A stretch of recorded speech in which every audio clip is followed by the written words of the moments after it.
US ఈరోజు నేను మా చెల్లెలు వాళ్ళ ఇంటికి వచ్చాను.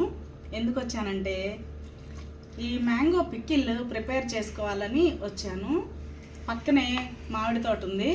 అక్కడికి వెళ్ళి నీలాలు కాయలు తీసుకొచ్చి చక్కగా వాటిని కడిగి శుభ్రంగా తుడుచుకొని మళ్ళీ కట్ చేసుకొని మేమే స్వయంగా ఇందులో వేయాల్సిన ఇంగ్రీడియంట్స్ ఉన్నాయి కదా, ఇంగ్రీడియంట్స్ కూడా చక్కగా తిరగలిలో విసురుకొని రోట్లో కొట్టుకొని కారం ఉప్పు ఇవన్నీ స్వయంగా పాత వాళ్ళు మా తాతయ్యలు నానమ్మలు చేసిన విధంగా చెయ్యాలి అనే ఉద్దేశంతో ఇక్కడికి వచ్చి ఇది పెట్టడం జరిగింది.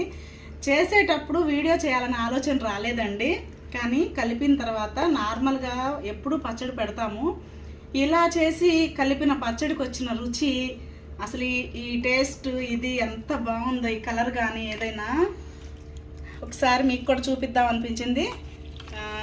చూడండి ఒకసారి పికిల్ వైపు కవిత పికిల్ చూపించమ్మా. ఇదిగో ఒకసారి దీన్ని టేస్ట్ చూద్దాం. అసలు చూస్తుంటేనే నోరు ఊరిపోతుంది. సూపర్, చాలా బాగుంది కవిత. ఇవన్నీ చేయడానికి ఇవన్నీ రోకళ్ళు ఇవన్నీ మాకు సిటీలో లేవు, అందుకే మా చెల్లెల దగ్గరకు వచ్చి ఇదంతా పెట్టడం జరిగింది. Thank you very much.